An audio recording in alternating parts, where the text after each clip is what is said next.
पवित्र तो देह वाणी पुण्यवंत, जो वदे अच्युत सर्व काळ. तयाच्या चिंतने तरतील दोषी, जळतील राशी पातकांच्या. पवित्र तो देह वाणी पुण्यवंत, जो वदे अच्युत सर्व काळ. तयाच्या चिंतने तरतील दोषी, जळतील राशी पातकांच्या. देव इच्छिरज चरणीची माती, देव इच्छिरज चरणीची माती, धावत चालती मागे मागे. तयाच्या चिंतने तरतील दोषी, जळतील राशी पातकांच्या. काय त्या उरले वेगळे अनेक, काय त्या उरले वेगळे अनेक. वैकुंठ नायक जया कंठी, तयाच्या चिंतने तरतील दोषी, जळतील राशी पातकांच्या.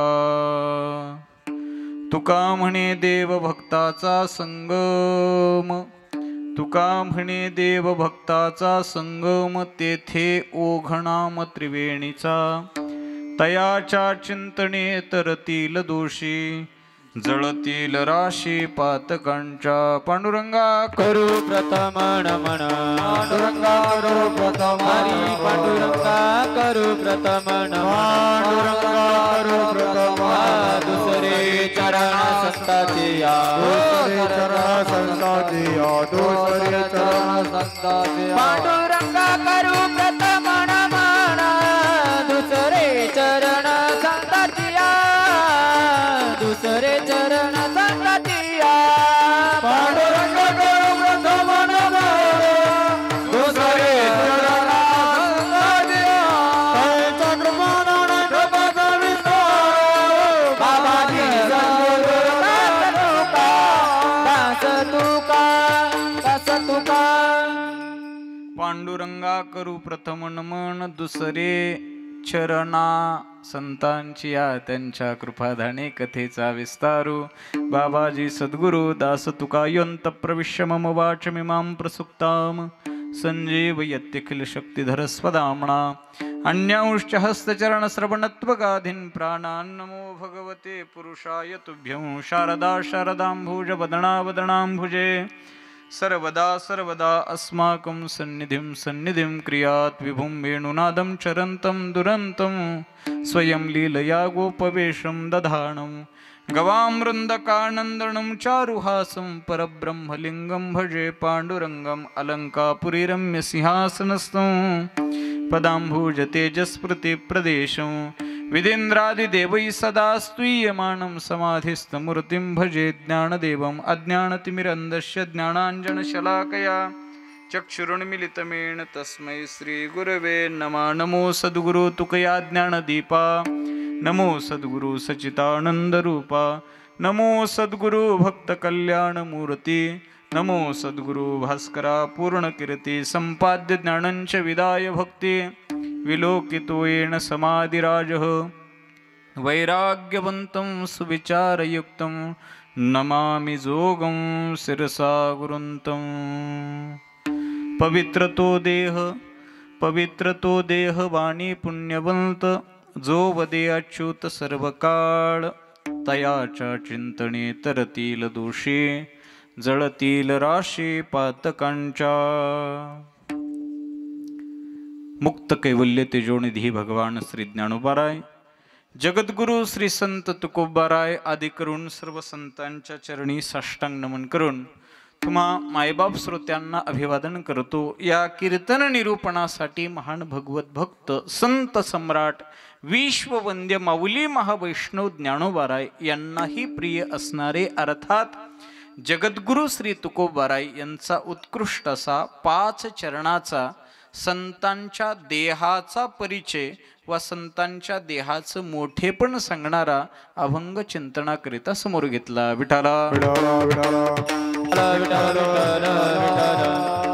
विठ्ठल या अभंग अभंगाच्या द्वारा जगद्गुरु श्री तुकोबाराय संतांचा देह कसा आहे आणि त्या देहाच्या योगानं संतांच्या जीवनामध्ये काय काय लाभ त्यांना प्राप्त झाला आणि त्यांचं चिंतन केल्यानंतर आमच्याही जीवनामध्ये काय फललाभ प्राप्त होणार आहे, अशा आशयाचं चिंतन आपल्याला समोर करायचं आहे. अभंगावरती काहीसं चिंतन करण्यापूर्वी आपल्या या सुंदर ग्रामनगरामध्ये संपन्न होत असलेला अखंड हरिनाम सप्ताह ज्ञानयज्ञ नामयज्ञ सोहळा आणि या सोहळ्यातील 46 वर्ष पूर्ण होऊन 47व्या वर्षातील तृतीय दिवसाची सेवा करण्याचं सद्भाग्य आपल्या सर्वांच्या संयोगातून आदरणीय हरिभक्तीपरायण गुरुवर्य पूजनीय श्री शास्त्री महाराजांच्या आदेशातून ही सेवा करण्याचं सद्भाग्य मला प्राप्त झालेलं आहे. आणि त्या अनुषंगानं आपण सर्वजण या ठिकाणी उपस्थित आहात. वास्तविक बघितलं तर तुम्ही सगळी मंडळी दिग्गज आहात. महाराष्ट्राच्या दृष्टिकोनातून पाहायचं गेलं तर तुमची सगळ्यांची नावं संपूर्ण महाराष्ट्राला माहिती आहे. अशी दिग्गज गाणारी मंडळी, सुंदर मृदंगाचार्य, सगळीच भजनी मंडळ, आपण सर्वजण या ठिकाणी अतिशय सुंदर वातावरणामध्ये उपस्थित आहोत. सुंदरशी माईक सिस्टीम आहेत. आपणही सर्वजण अतिशय उत्साही प्रसन्न चेहरा ठेवून या ठिकाणी बसलेला आहात. मला वाटतं आपली नियोजित वेळ 8 ते 10ची जरी असली तरी काही कारणास्तव थोडंसं जरी लेट कीर्तन सुरू झालेलं असलं तरी मी फारसं तुमचा अधिक वेळ न घेता, मला वाटतं 4-2 मिनिटे अधिक गेलं तर जाण्याची शक्यता आहे. नाहीतर 10ला मी तुम्हाला मोकळं, म्हणजे तुमची देखील इच्छा आहे की 10ला आम्हाला घरी सोडा. तुम्हाला मध्ये काय सांगायचंय काय नाही सांगायचं याच्याकडे तसं फारसं आम्हाला कर्तव्य, तसं तुम्ही तशी नाहीत. इथं काहीतरी आमच्या जीवनामध्ये लाभ व्हावा या अपेक्षेनं आपण सर्वजण आलेलो आहोत. आणि खऱ्या अर्थानं सांगू का, वारकरी संप्रदायाची कीर्तन परंपरा ही जगातली सर्वश्रेष्ठ परंपरा आहे. का सर्वश्रेष्ठ परंपरा आहे तर आमच्या परंपरेनं, खरं सांगू का, एखाद्याला माळ माहिती नसेल म्हणजे त्याच्या गळ्यात नसेल असा अर्थ घ्या, परंतु तरीही देखील त्याला वारकरी संप्रदायाची कीर्तन परंपरा माहिती आहे का? अनेक वेगवेगळ्या अंगानं त्याला कीर्तनाकडे पाहण्याची त्याची नजर वेगळ्या अंगाची जरी असली तरी देखील त्याला कीर्तन परंपरा माहिती आहे. कारण वारकरी संप्रदायाची ही सर्वश्रेष्ठ परंपरा आहे आणि ती परंपरा आपल्याही गावात संपन्न व्हावी म्हणून गेली 46 वर्षापासून एवढी सुंदर परंपरा आपल्या ग्रामनगरामध्ये संपन्न होते आहे. आणि 47व्या वर्षात तृतीय दिवसामध्ये आपण सर्वजण उपस्थित आहोत. वास्तविक बघितलं तर हा एवढा मोठा खटाटोप कशा करिता, एवढा 47 वर्षापासूनचं हे कीर्तन, हे सप्ताह, हे कशा करिता, हे का करायचं म्हटले. शेजारच्या गावाने आत्ताच हनुमान जयंतीचा उत्सव साजरा केला तुमच्याच ग्रामपंचायतमध्ये. मग त्यांचा झाला, आमचा का नको म्हणून आम्ही करतो, हे कारण आहे का? हे अजिबात नाही. तर याच्या पाठीमागचं मूळ कारण असं आहे, बाबा ही कीर्तन परंपरा आमच्या जीवनाचं कल्याण करणारी आहे. काय कल्याण सप्ताह करतो त्याचं कारण सांगतो. या 8 दिवसामध्ये जी सकारात्मक ऊर्जा या ठिकाणी निर्माण होते ना, ही ऊर्जा आम्हाला पूर्ण वर्षभर आम्ही कसं जीवन जगावं याचं मार्गदर्शन करणारी ही 8 दिवसाची ऊर्जा, त्यालाच शुद्ध मराठीत एनर्जी असं म्हटलेलं आहे.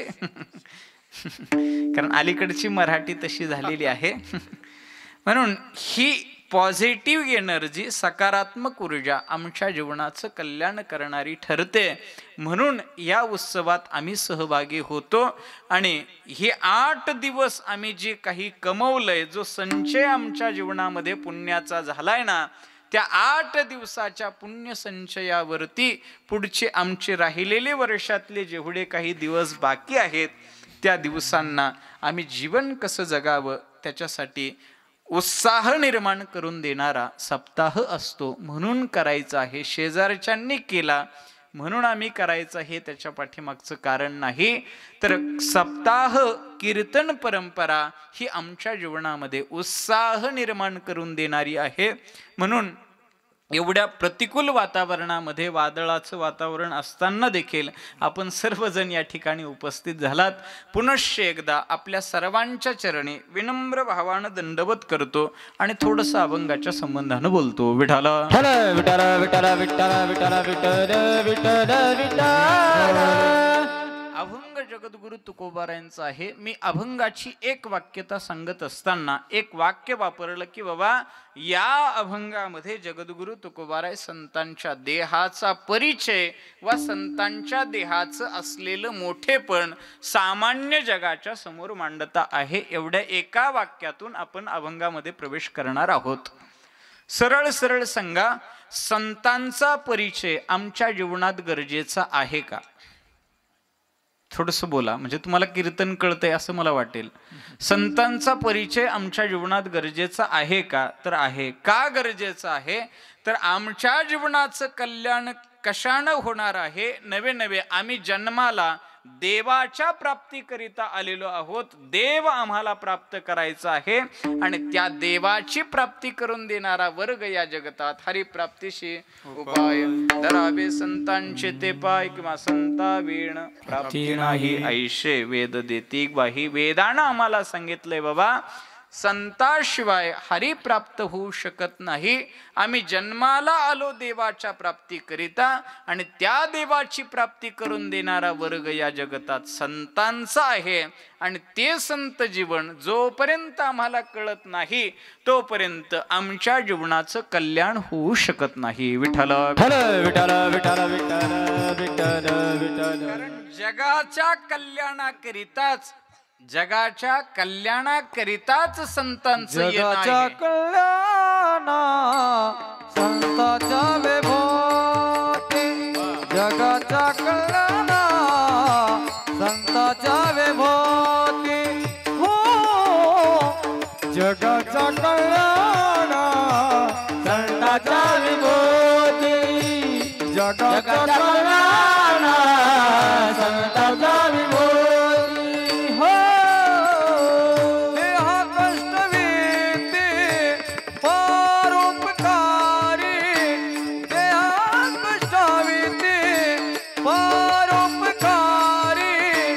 जगाच्या कल्याणा संतांच्या विभूती, जगाच्या कल्याणा संतांच्या विभूती. देह कष्टवीती परोपकारी, परोपकारी. जगाच्या कल्याणा संतांच्या विभूती, जगाच्या कल्याणा संतांचे विभूती. जगाचं कल्याण व्हावं ही एकमेव इच्छा या जगतात जर कुणाची असेल तर त्या वर्गाचं नाव आहे संत. संतांना वाटते फक्त जगाचं कल्याण व्हावं, अन्य कुणालाही वाटत नाही की या जगाचं कल्याण व्हावं. जगाचं कल्याण सोडा, अन्यांना कुणाचंच कल्याण व्हावं वाटत नाही, कुणाचं अगदी शेजारच्याचं कल्याण होवं असं वाटत नाही. याच्या पुढचं सांगू का? अगदी घरातल्यांचं देखील कल्याण व्हावं ही अपेक्षा ठेवणारा देखील वर्ग आम्हाला पाहायला मिळत नाही. पण या जगतामध्ये एक वर्ग असा आहे त्याला संपूर्ण जगाचं कल्याण व्हावं वाटतं. त्या वर्गाचं नाव आहे संत. संतांना सोडून या जगतात कुणालाही जगाचं कल्याण व्हावं ही अपेक्षा अंतःकरणामध्ये निर्माण होत नाही. खरं सांगू का? देवाला देखील वाटत नाही जगाचं कल्याण व्हावं. तुम्ही म्हणाल तुम्ही जरा येता येता सरळ आलेला आहात का? कारण हे वाक्य थोडंसं तुम्हाला चुकीचं वाटेल, पण खरं सांगतो, देवाला कुणाचं कल्याण व्हावं हीही देवाची अपेक्षा नाही आणि कुणाचं वाटोळं व्हावं ही देखील कुणाचं वाटोळं व्हावं ही देखील देवाची अपेक्षा नाही. कारण देव जर पाहिला ना, देव हा पूर्णतः अलिप्तवादी आहे. कसा? तर देव जीवन जगत असताना वास्तविक पाहिलं तर देव आम्हाला त्याच्या बोटावर नाचवू शकतो, देव आम्हाला त्याच्या बोटावरती नाचवू शकतो. पण देवाकडून जर शिकायचं असेल तर हा अलिप्तवाद शिकण्यासारखा आहे. देव सगळं करू शकतो, पण तरीही देखील कुणाच्याही कर्मामध्ये देव हस्तक्षेप करत नाही. हा अलिप्तवाद आम्ही देवाकडून शिकला पाहिजे. काय? देव म्हणू शकतो, तू आज इथंच का बसला, तू आज हेच का खाल्लं, तू आज तेच का पिला, हे देव म्हणू शकतो, पण तरीही देव म्हणत नाही. हा अलिप्तवाद आम्ही देवाकडून शिकला पाहिजे. आमचा विचार केला तर आम्ही सकाळी माळ घातली तर दुपारी आमची इच्छा होती, हे जग फार बिघडलं हे म्हणणारे आम्ही आहोत का? सकाळी आम्ही माळ घातलीत म्हणजे सकाळी माळ घातल्यानंतर दुपारी आम्ही जगाला उपदेश करण्यासाठी प्रवृत्त होत असेल तर देवाकडून काय शिकावं? देव कुणाच्याही कर्मामध्ये हस्तक्षेप करत नाही. कधी कधी माणसं भाषा वापरतात, अहो देवानं आमचं वाटोळं केलं, हे वाक्य आम्ही सगळ्यांनी ऐकलेलं आहे. पण खरं सांगतो, देव कुणाचंही वाटोळंही करत नाही आणि देव कुणाचं चांगलंही करत नाही. का? तर देवा हा पूर्णतः देव अलिप्त आहे. जे चांगलं होतं ना तेही आमच्याच कर्तृत्वाचा परिणाम आहे आणि जे काही वाईट होतंय हे देखील आमच्याच कर्तृत्वाचा परिणाम आहे. केले कर्म झाले तेची, याच्यापेक्षा वेगळं नाही. कोणतं? जे केलंय तेची भोगा आले, त्याच्यापेक्षा वेगळे भोगावया न आले. म्हणजे सरळ सरळ पाहिलं तर कोणतं भोगायला येतंय? जे केलेलं आहे ना त्याच्यापेक्षा वेगळं नाही. मग तुम्ही म्हणाल बाबा आम्ही हे केलंच नाही, आता नाही, पण पूर्वी कधीतरी ते केलंय आणि त्याचा तो परिपाक आत्ता आम्हाला भोगायला मिळतोय. माझा फक्त विषय हा चाललाय, जगाचं कल्याण व्हावं ही शुद्ध अपेक्षा फक्त एका वर्गाच्या अंतःकरणात आहे. त्या वर्गाचं नाव आहे संत विठ्ठल. विठ्ठल विठ्ठल विठ्ठल विठ्ठल विठ्ठल विठ्ठल विठ्ठल विठ्ठल. एक संत सोडले तर अन्य कुणालाही जगाचं कल्याण व्हावं असं वाटत नाही. हे तो कळवळा मनोनिया, हे तो कळवळा मनोनिया, हे तो कळवळा मनोनिया, हे तो कळवळा मनोनिया.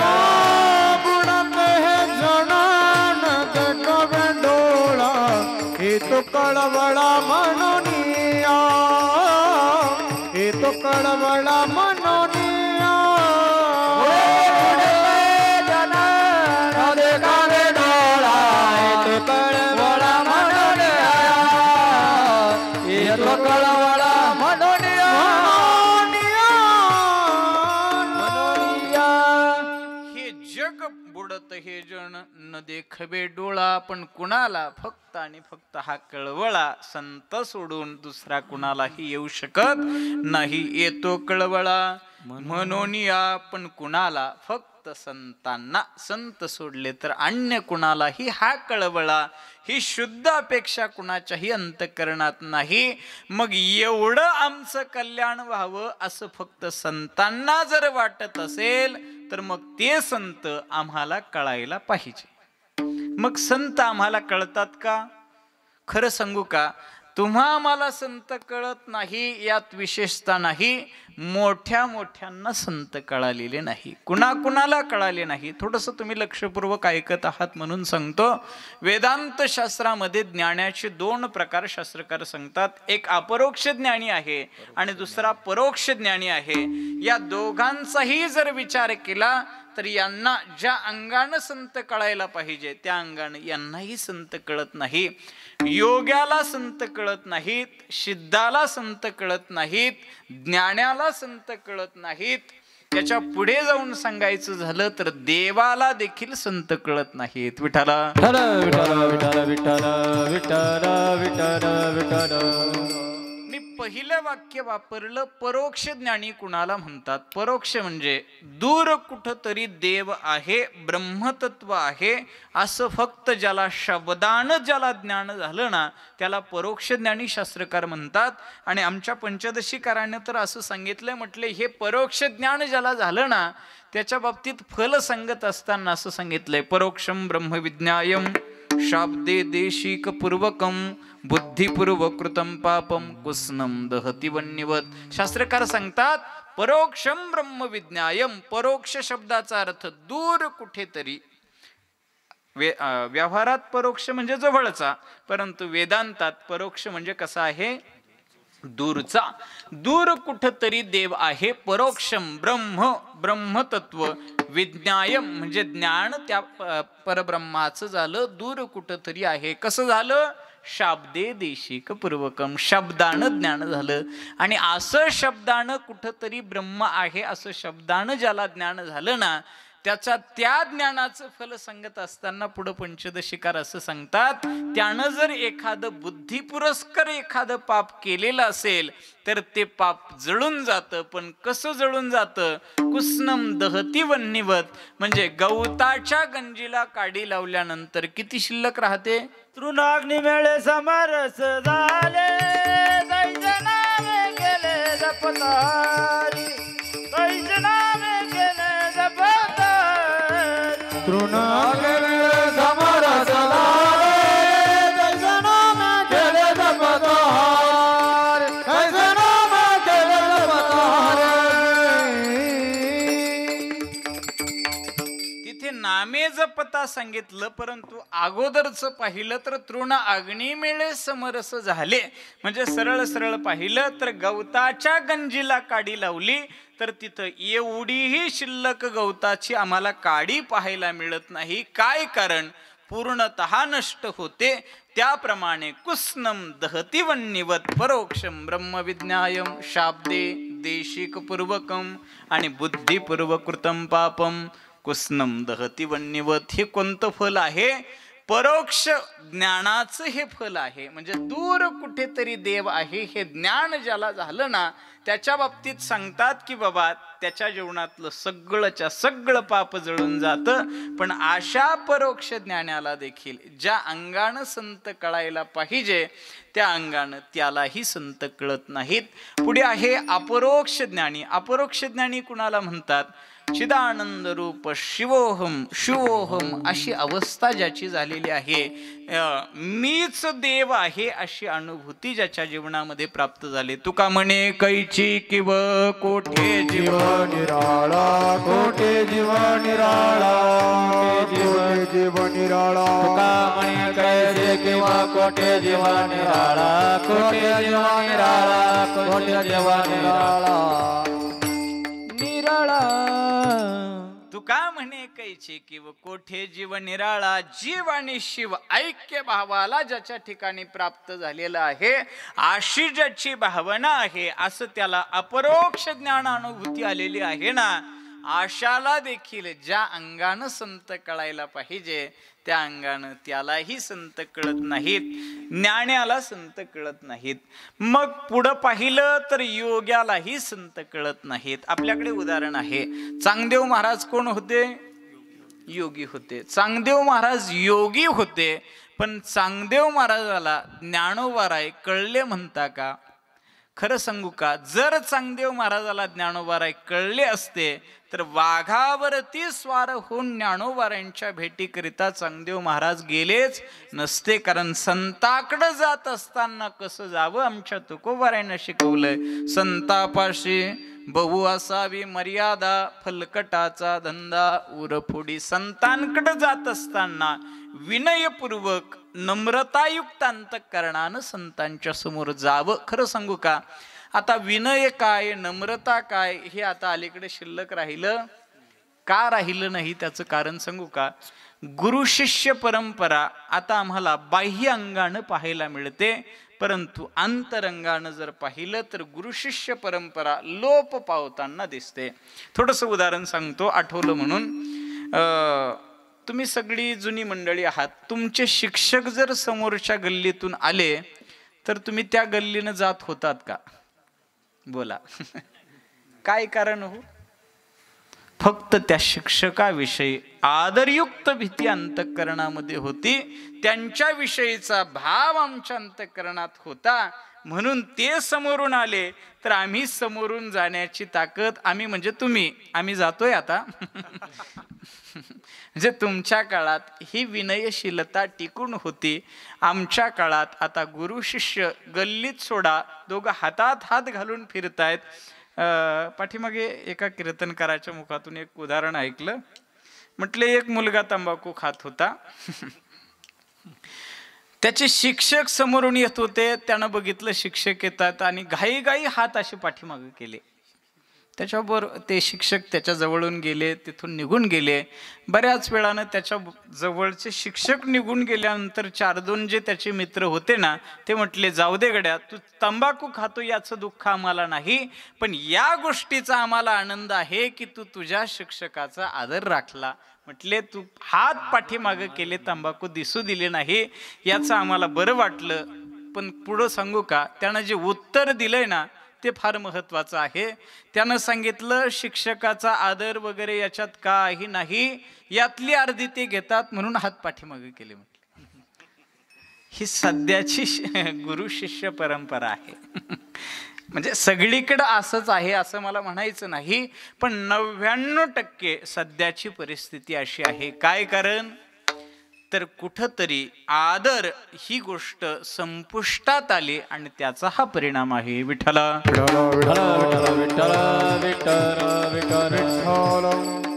म्हणून चांगदेव महाराज ज्ञानोबारांच्या भेटीकरिता गेले आणि भेट घेत असताना आतमध्ये मी कुणीतरी बडा आहे, मी योगी पदावर आरूढ झालेलो आहे, ही भावना, योगी पदाचा अहंभाव त्यांच्या अंतःकरणात असल्या कारणानं झालं काय, वाघावरती स्वार होऊन ज्ञानोबारांच्या भेटीकरिता.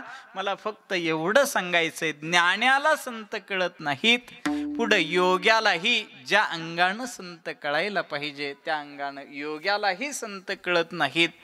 पुढं पाहिलं तर योग्याला कळत नाहीत, ज्ञानाला कळत नाहीत, अनगडशा सिद्ध होता. तुकोबारांच्या चरित्रातला प्रसंग आपल्या सगळ्यांना ज्ञात आहे. त्या अनगडशानं तुकोबारांची परीक्षा पाहण्यासाठी तो गेला आणि शेवटी संत कधीही परीक्षेतून ओळखले जाऊ शकत नाही. संत ओळखायचे असेल तर अंतःकरणातील भावनेवरून संतत्व ओळखलं जातं, चमत्कारावरून वा परीक्षेवरून कधीही संत ओळखले जात नाहीत. विठ्ठला अनगडशा निघाला आणि जात असताना एक कटोरा हातामध्ये घेतला आणि सांगितला, माझा हा सिद्धाचा कटोरा ज्या ठिकाणी भरेल ते तुकोबाराय समजायचे, म्हणून निघाला.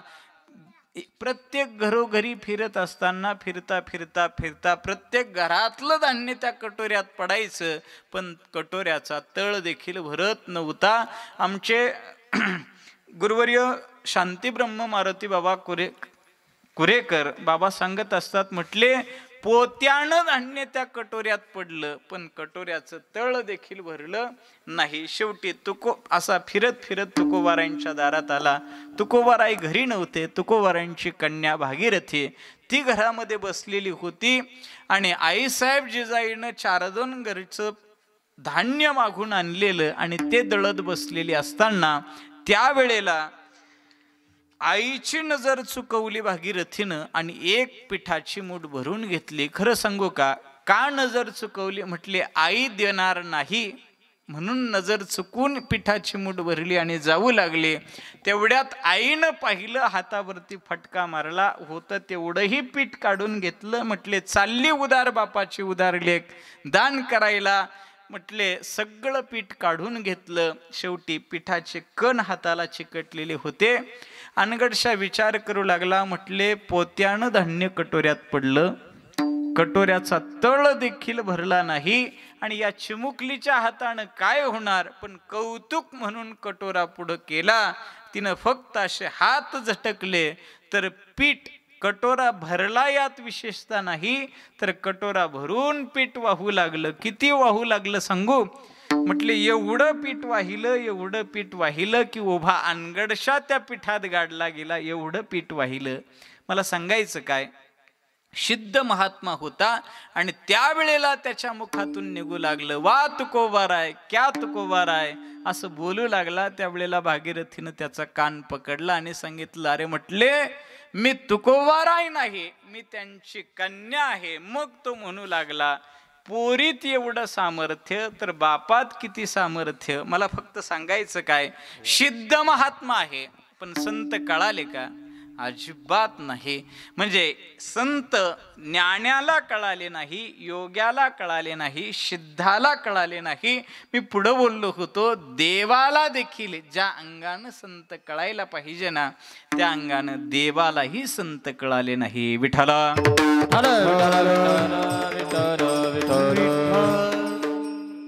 माझ्याकडे प्रसंग आहे. ज्या ज्या वेळेला तुकोबाराय देवाच्या समोर जायचे ना, त्या त्या वेळेला देवाकडं तुकोबारायांचं एकच मागणं असायचं, देवा संत संग दे सदा, न लगे मुक्ती आणि संपदा.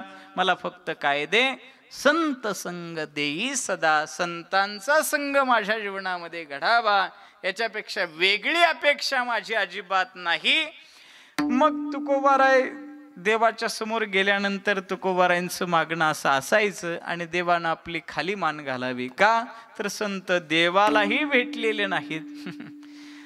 पण नेहमी तुकोबाराय देवाच्या समोर गेले की तुकोबारायांचं मागणं, मला बाकीचं प्रापंचिक काहीच नको, फक्त मला संत संग दे सदा, संतांचा संग माझ्या जीवनामध्ये द्या असं म्हटल्यानंतर देवानं प्रत्येक वेळेला खाली मान घालावी. पण एक वेळचा प्रसंग असा आहे, देवाची ताट मान तुकोबारायांनी पाहिली आणि तुकोबारायला थोडंसं बरं वाटलं. म्हटले आज माझ्या जीवनामध्ये संत भेट होणार या अपेक्षेनं तुकोबाराय देवाच्या समोर गेले आणि देव म्हणू लागले, तुकोबाराय तुम्ही नेहमी म्हणताना मला संतांचा संग दे, तर आज मी तुम्हाला संतांची भेट करून देणार आहे. म्हटले आत्ताच एक फार मोठे संत माझं दर्शन घेऊन गेले, तुम्ही त्यांना संत म्हणा.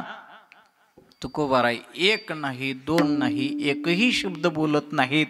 त्यावेळेला देवाला वाटलंय यदा कदाचित यांच्याही लक्षात आलेलं नसावं, म्हणून तुकोबारायने सांगितलं, म्हटले देवानं तुकोबारायला सांगितलं, म्हटले तुकोबाराय बाहेर जेवढ्या गाड्या लागल्यात ना मंदिराच्या, ह्या सगळ्या त्यांच्याच आहे, तुम्ही त्यांना संत म्हणा. तरी तुकोबाराय एकही शब्द बोलत नाहीत. देवाला वाटलं हेही अवच्छदक यांच्या लक्षात आलेलं नसावं. पुढं सांगितलं, म्हटले आळंदी जा, त्र्यंबक जा, कुठल्याही तीर्थक्षेत्रावर जा, त्यांचे फार मोठे मोठे मठ आहेत, तुम्ही त्यांना संत म्हणा. तरी तुकोबाराय एकही शब्द बोलत नाहीत.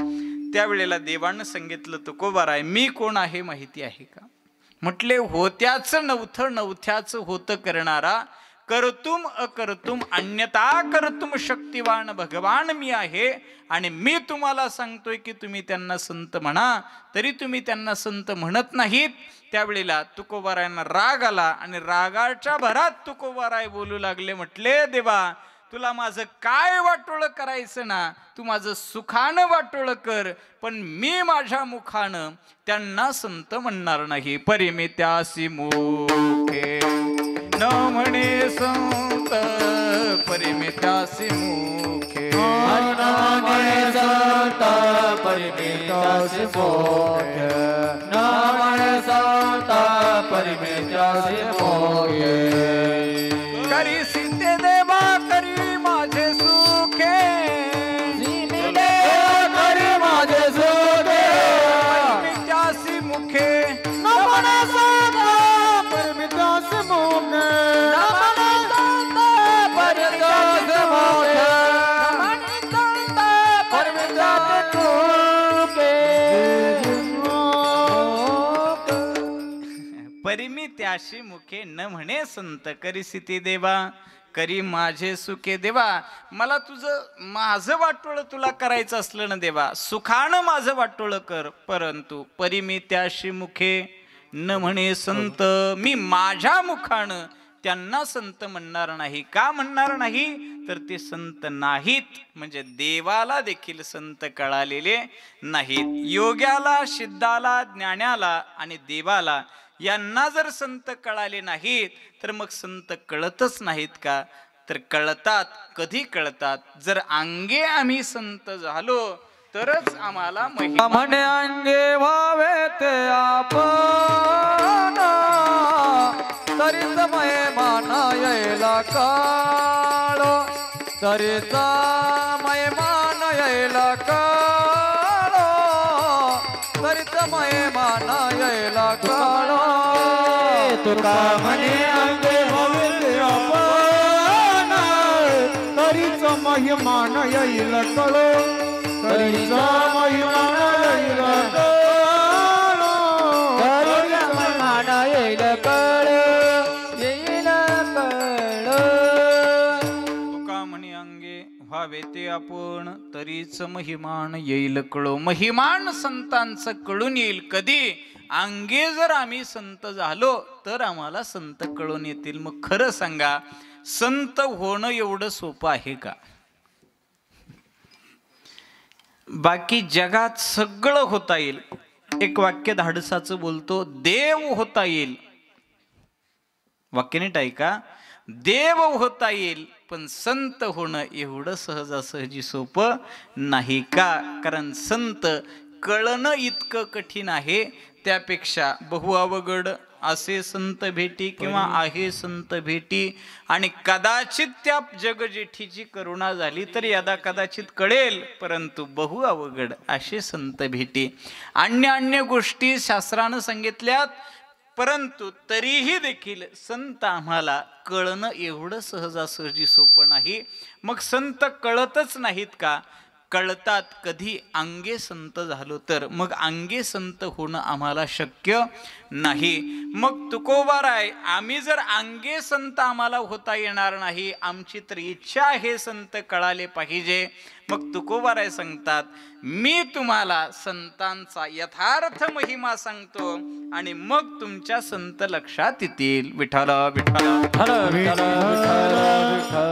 मग तुकोबारायांनी गाथ्यामध्ये वेगवेगळ्या प्रकारानं संतांचा महिमा सांगायला सुरुवात केली. कधी संतांच्या नामाचा महिमा सांगितला, कधी संतांच्या स्वरूपाचा महिमा सांगितला, कधी संतांच्या गुणाचा महिमा सांगितला, कधी संतांच्या भेटीचा महिमा सांगितला.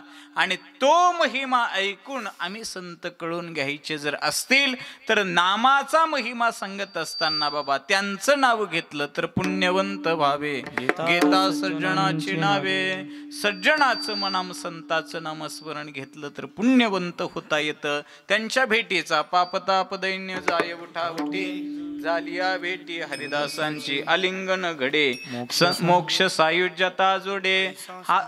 हे सगळं जर पाहिलं तर संतांचा वेगवेगळा महिमा सांगितला. संत चरण रोज लागता सहज वासनेचे बीज जळून जाय. हे सांगत असताना आज मात्र तुकोबारायांनी हा सगळा महिमा बाजूला ठेवला आणि संतांचा देह कसा आहे हे महाराजांनी अभंगाच्या तो देह वाणी पुण्यवंत, पवित्र तो देह वाणी पुण्यवंत. मित्र तो देह वाणी पुण्यवंत, मित्र तो देह वाणी पुण्यवंत.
प्रकरणामध्ये संतांच्या देहाचा महिमा, देहाचा परिचय जगद्गुरु तुकोबाराय सांगतात. पवित्र तो देह वाणी पुण्यवंत जो वदे अच्युत सर्व काळ. या संतांचा देह कसा आहे तर पवित्र आहे असं तुकोबारायांचं म्हणणं आहे. खरं सांगा, देह पवित्र आहे का? देह पवित्र आहे का?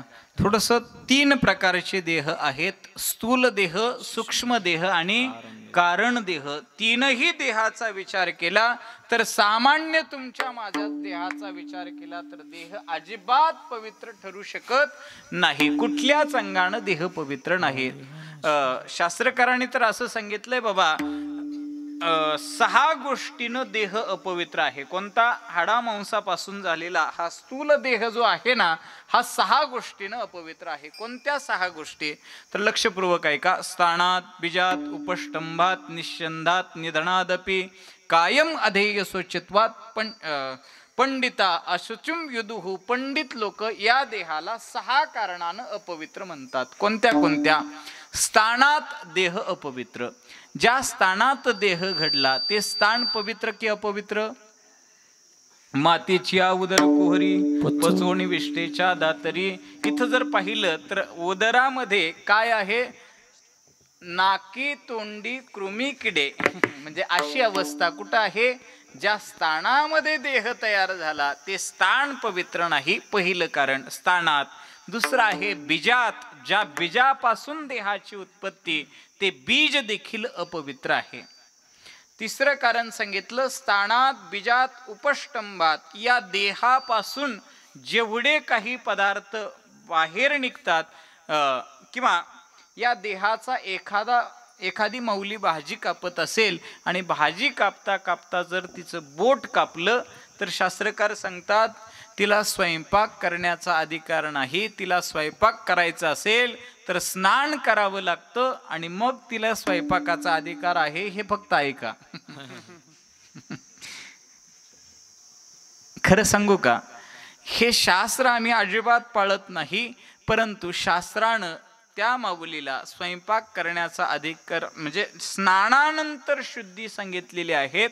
स्थानात, बीजात, उपष्टंभात, पुढे आहे निश्चंदात. या देहातून प्रवाहित होणाऱ्या 9ही द्वाराच्या वाटा जेवढे पदार्थ प्रवाहित होता. कुठला पदार्थ पवित्र आहे? डोळ्याला येणारं चिपड पवित्र नाही. नाकातून वाहणारा काहीच पवित्र नाही. म्हणून निश्चंदात हे 4थं कारण हा स्थूल देह अपवित्र असण्याचा आहे. स्थानात, बीजात, उपष्टंभात, निश्चंदात. 5वं कारण शास्त्रानं सांगितलं निधनादपि. ह्या देहाचं निधन होतं म्हणून हा देह कसा आहे? अपवित्र आहे.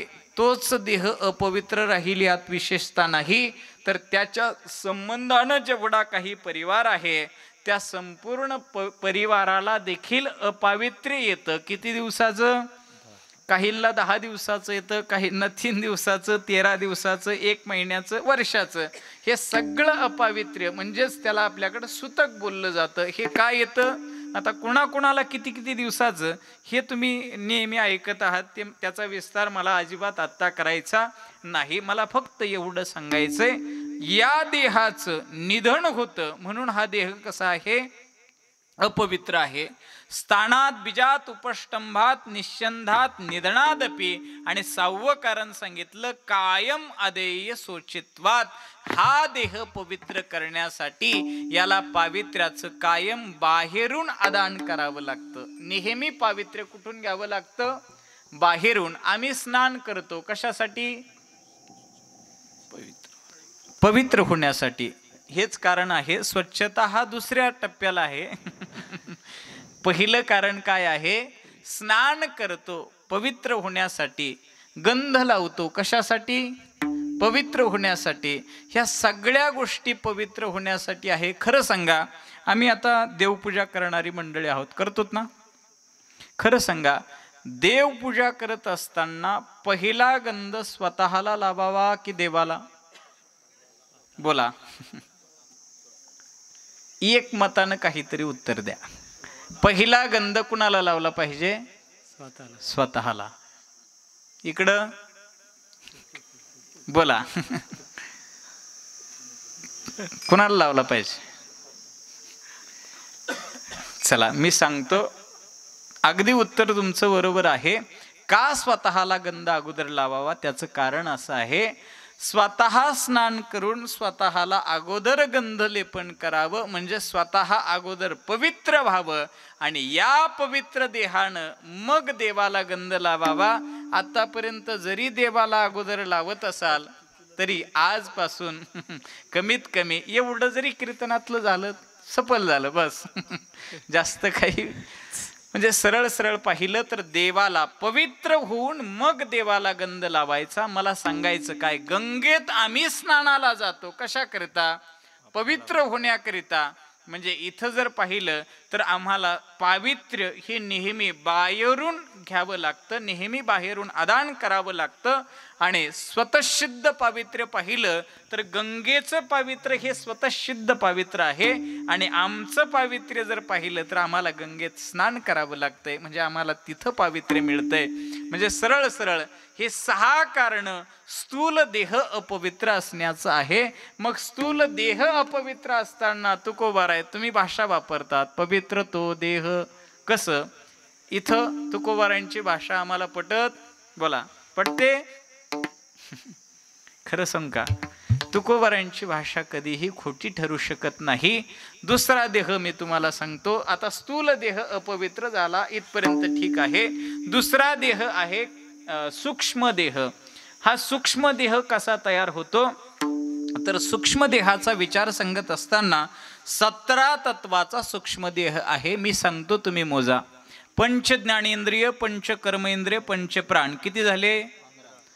आणि मन आणि बुद्धी मिळून किती? 17. अशा 17 तत्वाचा सूक्ष्म देह आहे. आणि हा सूक्ष्म देह जर पाहिला तर याच्या ठिकाणी अहंकार आहे.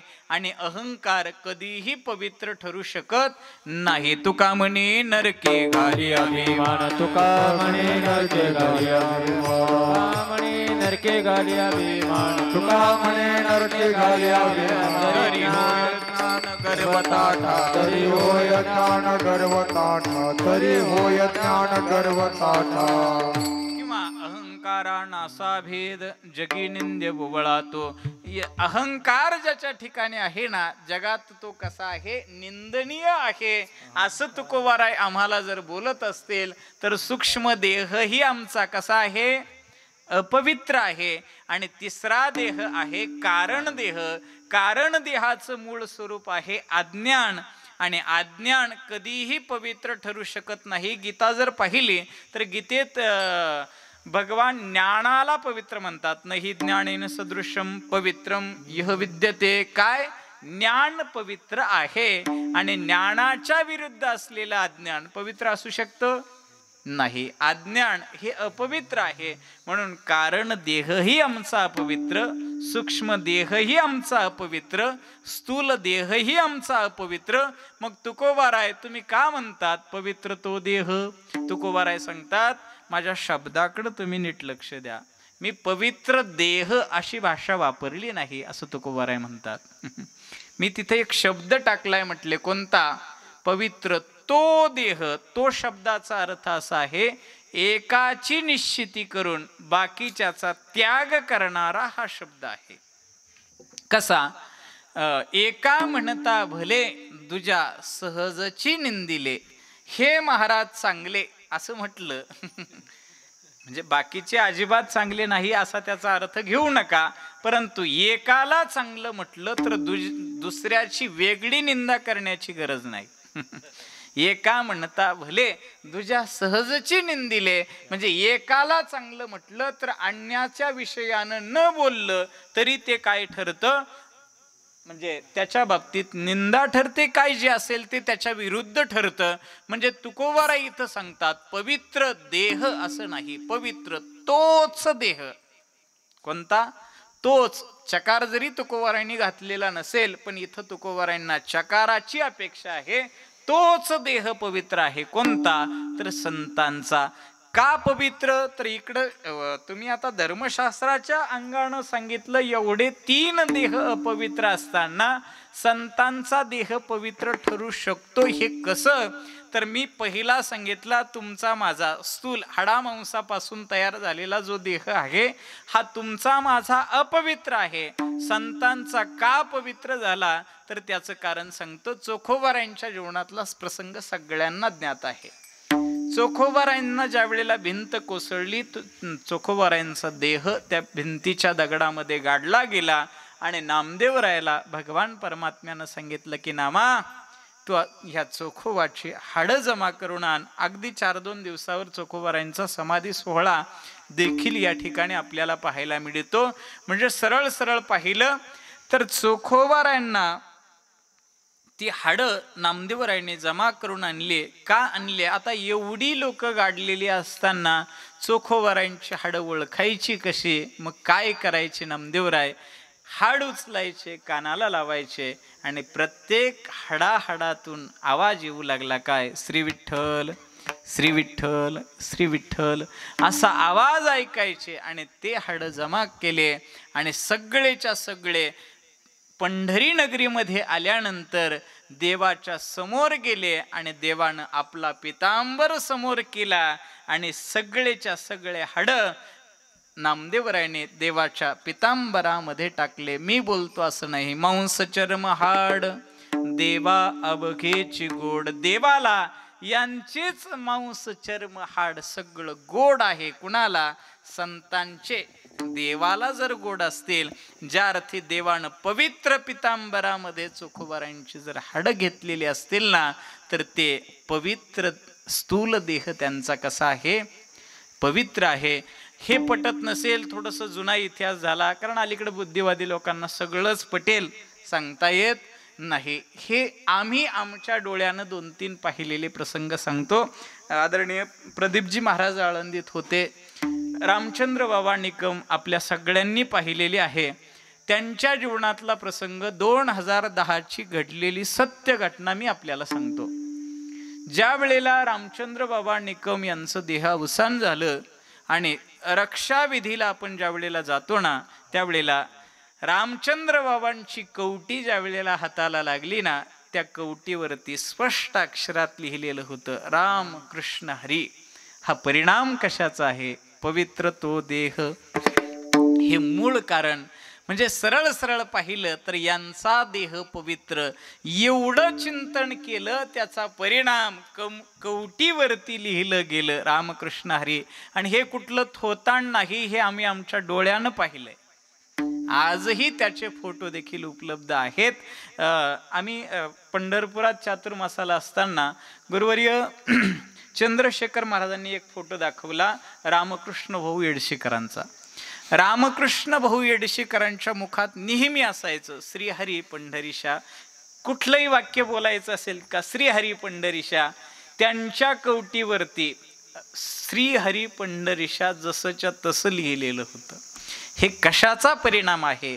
फक्त पवित्र तो देह संतांचा. तुमचा माझा स्थूल देह 6 कारणानं शास्त्रानं जो अपवित्र सांगितला, तोच संतांचा स्थूल देह पवित्र. पहिलं.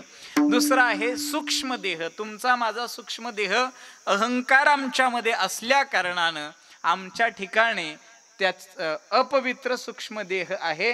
आणि संतांचा विचार केला तर अहंकार त्यांच्या जवळही, अगदी जवळ म्हणजे लांब लांब पर्यंत देखील त्यांना स्पर्श अहंकार करत नाही. अहंकार गेला तुका म्हणे देव झाला. किंवा सर्वांग निर्मळ चित्त जैसे गंगाजळ. सर्वांगानं ते निर्मळ आहे आणि त्याचा परिणाम त्यांचा सूक्ष्म देह देखील कसा आहे?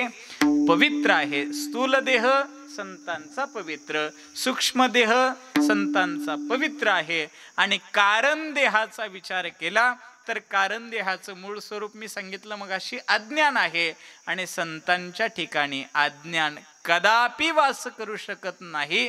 ज्यांना प्रत्यक्ष ज्ञान झालेलं आहे, ज्ञान झाल्यानंतरच संतत्व जर प्राप्त होत असेल तर त्यांच्या कारण देहाचा देखील वेदांत शास्त्रानुसार बाध झालेला आहे. म्हणून पवित्र तो देह वाणी पुण्यवंत पवित्र तो देह वाणी पुण्यवंत पवित्र तो देह वाणी पुण्य पवित्र तो देह वाणी पुण्यवंत जो वदे अच्युत सर्व काळ जो वदे अच्युत सर्व काळ जो वदे अच्युत सर्व काळ.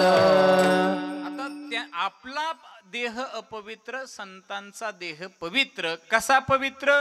तर एवढ्या कारणानं बाबा त्यांचा देह पवित्र झाला, मग आमचाही देह आम्हाला पवित्र व्हावा अशी आमची शुद्ध अपेक्षा आहे. मग त्यांनी नेमकं केलं काय देह पवित्र होण्यासाठी? तर ते जो वदे अच्युत सर्व काळ. ते सर्व काळ कुणाचं भजन करतात? इथं बारकावा तुकोबारांच्या शब्दाचा पाहिला तर अच्युत शब्द वापरलेला आहे. देवाला अनेक नावं असताना इथं अच्युत शब्दाचाच वापर तुकोबारांनी का केला? तर अच्युत शब्दाचा अर्थ असा आहे, जो कधीच च्युत पावत नाही, म्हणजेच नाश पावत नाही, असा फक्त या जगतात तो एकटाच आहे. आणि खरं सांगू का, त्याचंच भजन अखंड घडू शकतो जो अच्युत आहे. म्हणून अच्युत परमात्मा आहे आणि त्या अच्युत परमात्म्याचं चिंतन हे करतात आणि त्याच्यामुळे पवित्र तो देह वाणी पुण्यवंत. त्याचं कारण ते अखंड त्या अच्युत परमात्म्याचं चिंतन करतात. आणि अशा पवित्र देह असलेल्या महात्म्याचं चिंतन जर आम्ही केलं तर आमच्याही जीवनातले दोष जळून जातात. दुसरं तयाच्या चिंतने तर दोषी तयाच्या चिंतने तरतील दोष तयाच्या चिंतने तरतील दोष तयाच्या चिंतने तरतील दोष तयाच्या चिंतने तरतील दोष तयाच्या चिंतने दोष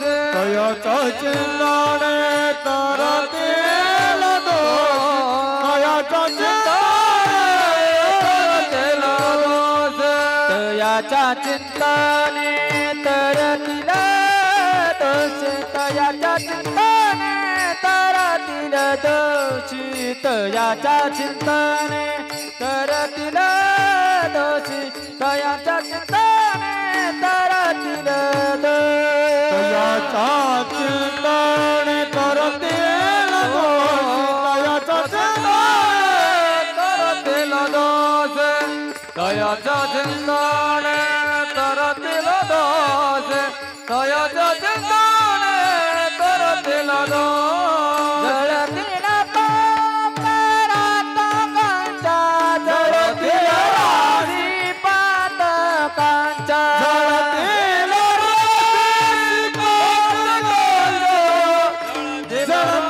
राशी पातकांचा जळतील राशी पातकांचा जळतील राशी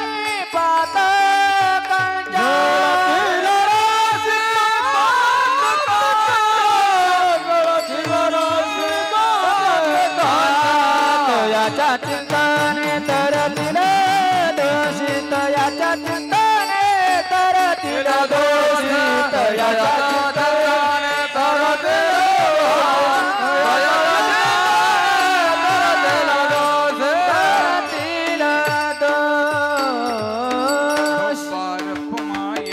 जय जय विठोबा जय जय विठोबा कुमारी विठोबा कुमार जय विठोबा गाडी वाजवा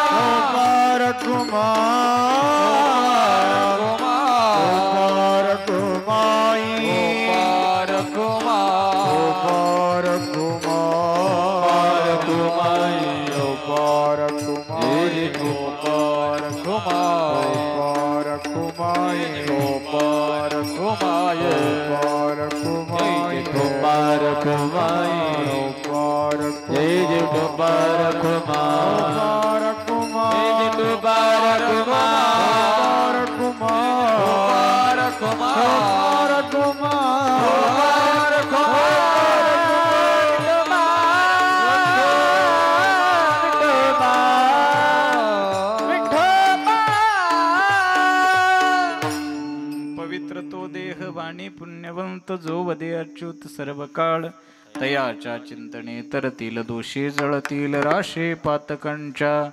दुसऱ्या चरणाचा भाव आपण बघतो आहोत. पहिल्या चरणामध्ये महाराजांनी सांगितलं की बाबा देह पवित्र आहे का, तर अच्युत परमात्म्याचं ते सर्व काळ चिंतन करतात आणि असे सर्व काळ अच्युताचं जे चिंतन करतात त्यांचं चिंतन जर आम्ही केलं तर तयाच्या चिंतने त्यांच्या चिंतनानं आमच्या जीवनातलं सगळंच्या सगळं पाप जळून जातं. जेवढे काही दोष आमच्या ठिकाणी आहे या सगळ्या दोषाची निवृत्ती होते. तयाच्या चिंतने तरतील दोषी जळतील राशी पातकांच्या. पापाच्या राशीच्या राशी जरी असल्या तरी त्या जळून जातात. कशाने? तयाच्या चिंतने त्यांच्या चिंतनानं. मग आमच्या ठिकाणी पाप आहे का? बोला.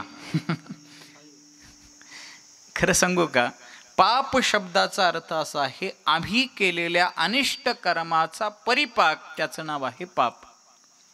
आम्ही केलेलं जे काही कर्म आहे हे चुकीचं की बरोबर हे कधी ठरतं? थोडस बोला. आम्ही केलेलं कर्म चुकीचं की बरोबर हे कधी ठरतं? त्याच्या परिणामावर ठरतं. कर्म केल्यानंतर त्याचा परिणाम काय होतो याच्यावर ते चांगलं आहे की वाईट आहे हे ठरतं. कर्म करत असताना ते ठरत नाही. त्याच्या परिणामावर अवलंबून आहे. म्हणून इथं जर पाहिलं तर पाप शब्दाचा अर्थ असा आहे आम्ही केलेल्या अनिष्ट म्हणजे चुकीच्या कर्माचा परिपाक म्हणजे पाप आहे. आणि या पापाचा विचार सांगत असताना मनुस्मृतीनं सांगितलं अनंत प्रकारची पाप आहेत. त्याचाच आविर्भाव करत असताना असं सांगितलं 3.5 कोटी प्रकारची पाप माणसाच्या ठिकाणी असतात. कुठं कुठं राहतात? तर खरं सांगा आपल्या प्रत्येकाच्या शरीरावरती किती केस आहेत?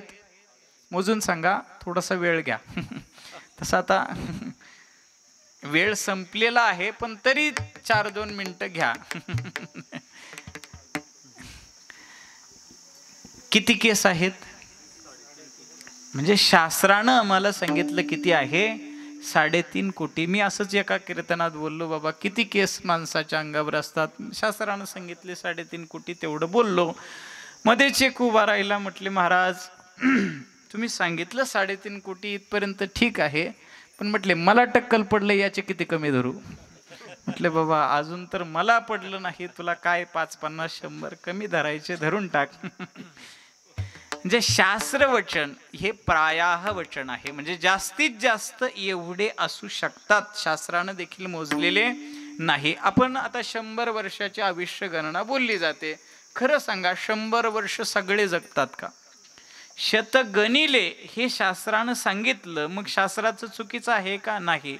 जास्तीत जास्त असं असू शकतं.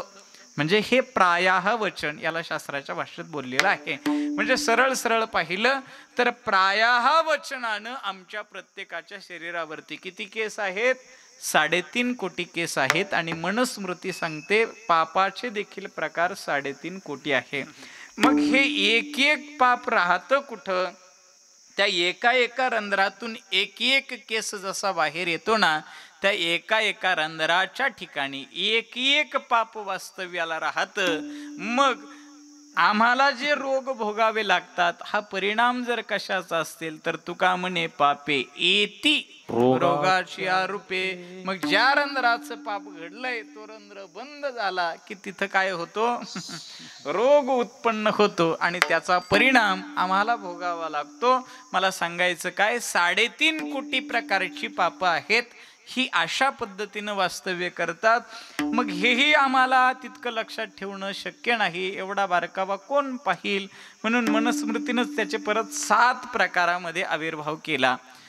महापातक, उपपातक, अनुपातक, जातीभ्रंशकर, संकरीकरण, मलिनीकरण, अपात्रीकरण आणि प्रकीर्ण. किती झाले? एवढे झाले. हा. मग याचाही विषय जर पाहिला तर आता मी थोडंसं वाचलंय म्हणून तुम्हाला सांगतोय. हेही लक्षात ठेवणं सोपं नाही. सोडून द्या. सगळ्यांना माहिती असणारे 3 पापाचे प्रकार आहेत. सगळ्यांना माहिती आहे. कुठले कुठले? कायिक पाप, वाचिक पाप आणि मानसिक पाप हे आम्हा सगळ्यांना माहिती आहे आणि हे पाळणं देखील आम्हाला शक्य आहे. माणसाच्या वाचेकडून किती पाप घडतात, माणसाच्या मनाकडून किती पाप घडतात आणि माणसाच्या कायेकडून म्हणजेच शरीराकडून किती पाप घडतात, शास्त्रानं जे सांगितलं ते सांगतो. शास्त्रकार सांगतात, विनाकारण आमच्या बलाचा वापर दुसऱ्याला त्रास देण्यासाठी करणं हे कायेकडून घडणारं पापच आहे. आमची काया, आमच्याकडे बल आहे आणि एखाद्या निर्बल माणसाला विनाकारण त्रास देणं असं जर आमच्याकडून घडत असेल तर हे काय आहे, कायेकडून घडणारं महापाप शास्त्रानं सांगितलं. परदारागमन करणं शास्त्राकडून कायेकडून घडणारं महापाप आहे. अनेक प्रकारची पाप या देहाकडून नेहमी घडत असतात. हे पाप घडू नये म्हणजे कायिक पाप. पुढचं पाहिलं तर मनाचा विचार सांगितला. मनाचा विचार सांगत असताना मनुस्मृतिकारांनीच असं सांगितलंय, बाबा मनाकडून अनेक प्रकारची पाप घडतात. विनाकारण एखाद्याचं वाईट चिंतन मनानं करणं, फक्त असा विचार आला की बाबा शेजारच्याचं वाटोळं व्हावं, असा फक्त मनात जरी विचार आला तरी हे काय आहे, मानसिक पाप आहे. पण बाकीचे पाप मनाचे सोडून द्या. सर्वात मोठं मनाचं एक पाप आहे, विनाकारण मी कोणीतरी फार मोठा आहे असं फक्त मनानं समजणं. मगाशी प्रमाण आपण बोलून गेलो. तुका म्हणे नरकी घाली अभिमान नरकी घाली. नरकाला नेणारा हा अभिमान आहे. असं मी कोणीतरी फार वेगळा आहे असं नेहमी दाखवण्याचा जर आमचा प्रयत्न असेल तर हे काय आहे, हे मनाकडून घडणारं महापाप सांगितलेलं आहे. आणि पुढे वाचेचा विचार सांगत असताना, वाचेचं तर बोलायलाच नको. म्हटले फोन आला तर रामकृष्ण हरीनं सुरुवात करत नाही, शिवी देऊन सुरू होतो. असं जर असेल तर काय आहे, ज्ञानोबारायांच्या भाषेत बोलणे ते वृष्टी इंगळाची. ज्ञानोबाराय म्हणतात, माणूस जो ओळखायचा असेल तर कसा ओळखावा, फक्त बोलण्यावरून. ज्ञानोबारायांनी आम्हाला शिकवलंय, झाड जाणी जे फुले. झाड ओळखायचं असेल तर फुलावरून झाडाची ओळख आहे. माणूस ओळखायचा असेल तर माणूस जाणी जे बोले, माणूस बोलण्यावरून ओळखला जातो. आणि या जन्मात काय भोग भोगतोय याच्यावरून मागचा जन्म ओळखता येतो. भोगे जाणी जे केले पूर्वजन्मीचे, ज्ञानोबाराय म्हणतात. म्हणजे इथं पाहिलं तर बोलण्यावरून माणूस ओळखला जातो. आणि माणसाचं बोलणं कसं असावं ते देखील आम्हाला ज्ञानोबारायांनी शिकवलं. जैसे साच आणि मवाळ मी तुले परी रसाळ, शब्द जैसे कल्लोळ विषाचे. म्हणजे तुम्ही ऐकत आहात. कसे असावेत, अमृताचे असावेत, विषाचे अजिबात नसावे. तरी देखील बऱ्याचदा बोलणं साच नसतं पण वाटत असतं. जैसे साच, कदाचित मवाळतेचा संबंधच नसतो. जैसे साच आणि मवाळ मितुल तर कधीच नसतं. कायम सारखं सारखं सारखं बोलत राहतो आणि त्याचा हलकल्लोळ, निस्ता कल्लोळ नाही, त्याच्या शब्दाचा काय आहे, हलकल्लोळ. आणि खरं सांगू का, बोलावं कसं तर ज्ञानोबारायांनी आम्हाला शिकवलं. आणि माणूस ओळखला जातो बोलण्यावरून. थोडंसं आठवलं म्हणून सांगतो.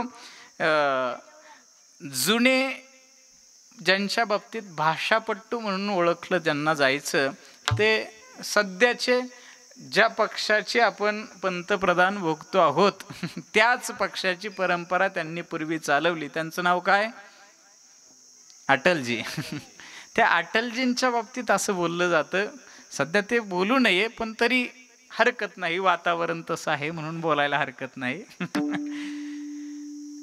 अटलजी बिहारला सभेकरता गेले प्रचारासाठी. आणि गेल्यानंतर लालू प्रसाद यादवांनी अटलजींच्या बाबतीत एक अवाच्य वाक्य वापरलं. काय वाक्य वापरलं सांगू? म्हटले, हमार बिहार मा तुहार का काम है. लालूजीची भाषा. तुम्ही म्हणाल लालूजीची भाषा तुम्हाला कशी येते? थोडंसं गेलो होतो 4-2 दिवस म्हणून. हमार बिहार मा तुहार का काम है असं म्हटल्यानंतर म्हणजे आमच्या बिहारमध्ये तुमचं काय काम असं अटलजींच्या बाबतीत कोणी वापरलं? लालू प्रसाद यादवांनी वाक्य वापरलं. आता यांच्या या प्रश्नाला उत्तर दुसऱ्या दिवशी अटलजींनी जे दिलं ना ते अतिशय समर्पक उत्तर दिलं. लालूजी आप कहते हो हमार बिहार मा तुहार का काम है, तो लालू जी से मैं ये कहना चाहता हूँ कि लालू जी आप सिर्फ बिहारी है लेकिन हम अटल बिहारी है. म्हटले तुम्ही फक्त बिहारी, आम्ही म्हणजे जशास तसं उत्तर देण्याची ताकद कुणाची? ज्याचं बोलणं संक्षिप्त असेल ना अशीच लोक असं बोलू शकतात. म्हणून माणसानं वाचिक पाप करता कामा नये. वाचेकडून विनाकारण बडबड करणं हे वाचेकडून घडणारं मोठं पाप आहे. आणि दुसरं वाचेकडून एक पाप असं सांगितलं जातं ज्या विषयाचा आणि आमचा अजिबात संबंध नाही अशा विषयावर तासनतास गप्पा मारणं हे देखील काय आहे? खरं सांगू का? थोडंसं वाक्य नीट ऐका. ज्या विषयाचा आमचा अजिबात संबंध नाही अशा विषयावर कंसात फेटा बांधून 2-2 तास गप्पा मारणं हे काय आहे? वाचेकडून घडणारं यदा कदाचित पापच ठरू शकतं. खरं सांगू का? वक्त्यानं काय बोलावं, जगावर प्रभाव पडावा, श्रोत्यांवरती प्रभाव पडावा याच्यासाठी वक्त्याचं वक्तृत्व नसावं, तर यांचं जीवन प्रभावित व्हावं याच्याकरिता बोलणं नसावं, तर यांच्या जीवनामध्ये यांचा उत्कर्ष कशानं होणार आहे हे संतांच्या वचनानं यांना पटवून देणं ही सर्वात महत्वाची जबाबदारी वक्त्याची आहे. आणि हीच जबाबदारी जोपर्यंत वक्ता पाळत नाही तोपर्यंत पहिलं वाक्य कल्याण होऊ शकत नाही. आणि आम्ही तर कल्याणासाठी कीर्तन ऐकतो. मग कधी कधी असं वाटतंय कल्याणासाठी ऐकतो की कानाच्या तृप्तीकरिता ऐकतो हे देखील आम्ही ठरवलं पाहिजे. आपल्या पत्रिका पाहिल्यानंतर सुंदर आनंद वाटला. सगळी वारकरी संप्रदायाची परंपरा जोपासणारी मंडळी आपल्या सप्ताहामध्ये आहेत म्हणून आपल्याला द्यावे तेवढे धन्यवाद थोडे आहेत. विठ्ठल विठ्ठल